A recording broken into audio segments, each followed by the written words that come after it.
वह आदमी जो सब कुछ संभाल रहा था, वह बाहर से टूटा हुआ आदमी नहीं था। उसके कपड़े ठीक थे, उसकी भाषा सधी हुई थी, उसके व्यवहार में शिष्टता थी, लेकिन भीतर भीतर वह हर रोज ढह रहा था। नाम था माधव। माधव उन लोगों में से था जिन्हें देखकर लोग कहते हैं, यह बहुत मजबूत है। पर सच यह था कि माधव मजबूत नहीं था, वह डरा हुआ था। डरा हुआ इसलिए क्योंकि वह हर चीज अपने नियंत्रण में रखना चाहता था। माधव को दुख नहीं था, उसे चोट नहीं लगी थी, कोई बड़ा नुकसान नहीं हुआ था। फिर भी उसकी रातें कटती नहीं थीं। वह बिस्तर पर लेटता, आंखें बंद करता और मन चालू हो जाता। मन भविष्य की मशीन बन चुका था। अगर ऐसा हो गया तो, अगर सब बिगड़ गया तो, अगर मैं असफल हो गया तो, अगर लोग मुझे समझ नहीं पाए तो। उसने एक दिन खुद से कहा, मैं मजबूत हूं, मुझे डर नहीं लगता। पर सच यह था, डर अब उसके स्वभाव का हिस्सा बन चुका था। माधव यह नहीं समझ पा रहा था कि उसकी चिंता का स्रोत क्या है। एक रात उसने खुद से पूछा, मैं इतना परेशान क्यों हूं, जबकि सब कुछ ठीक चल रहा है? और भीतर से एक उत्तर उभरा, क्योंकि तू चाहता है कि सब कुछ तेरे अनुसार चले। यहीं से अहंकार ने जन्म लिया। अहंकार ऊंचा बोलने से नहीं बनता, अहंकार बनता है जब मन यह मान बैठता है, अगर मैं चिंता करूंगा तो चीजें ठीक हो जाएंगी। माधव की सबसे बड़ी भूल यह थी कि वह भविष्य को आज ही जी लेना चाहता था।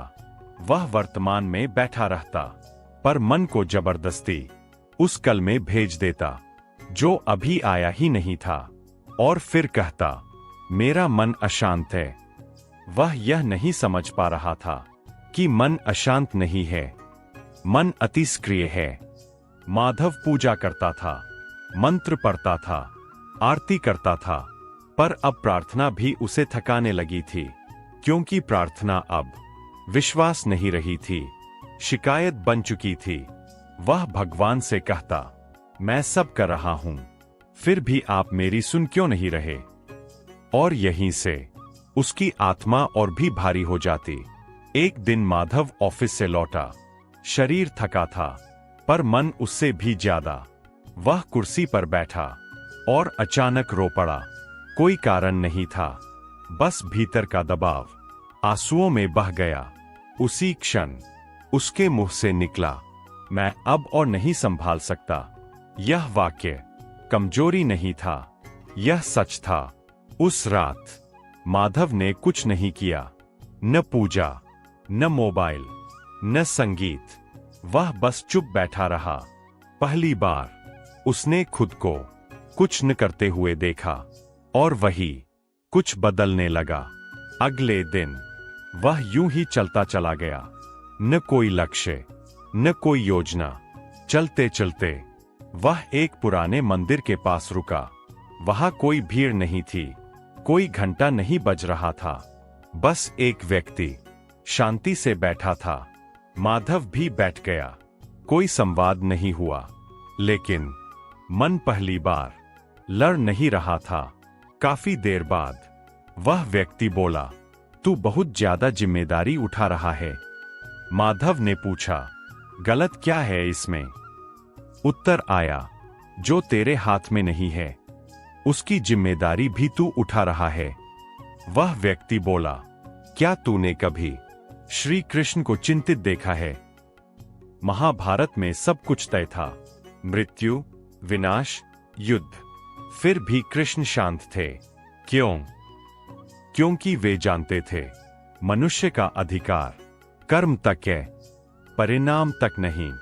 जब तू चिंता करता है, वह व्यक्ति बोला, तू असल में यह कहता है, हे ईश्वर, जो तूने मुझे दिया है वह मुझे पर्याप्त नहीं लगता।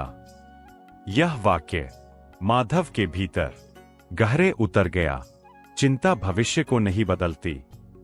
वह व्यक्ति बोला, वह वर्तमान का अपमान करती है। आज की सांस, आज की धड़कन, आज का सूरज, सब अनदेखा रह जाता है। कई बार वह बोला, जो चीज तुमसे छिन जाती है वह दंड नहीं होती, वह संरक्षण होती है। अगर वह मिल जाती तो शायद तू खो जाता।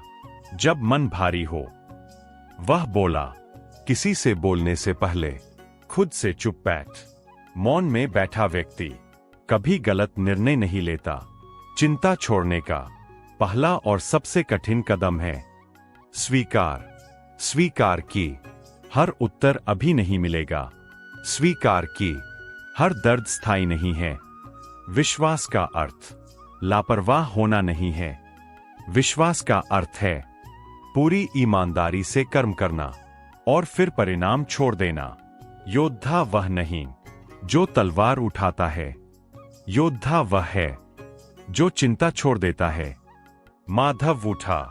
कोई समस्या हल नहीं हुई थी, लेकिन मन हल्का था। पहली बार उसे लगा जीवन बोझ नहीं है, जीवन प्रक्रिया है। उस रात माधव ने एक व्रत लिया। मैं कर्म करूंगा पूरी ईमानदारी से, लेकिन भविष्य से नहीं डरूंगा। जिस दिन मन नियंत्रण छोड़ देता है, उसी दिन आत्मा सांस लेना शुरू करती है। जिस दिन चिंता विदा लेती है, उसी दिन जीवन प्रवेश करता है। चिंता छोड़ना कोई छोटा कार्य नहीं, यह सबसे बड़ी साधना है।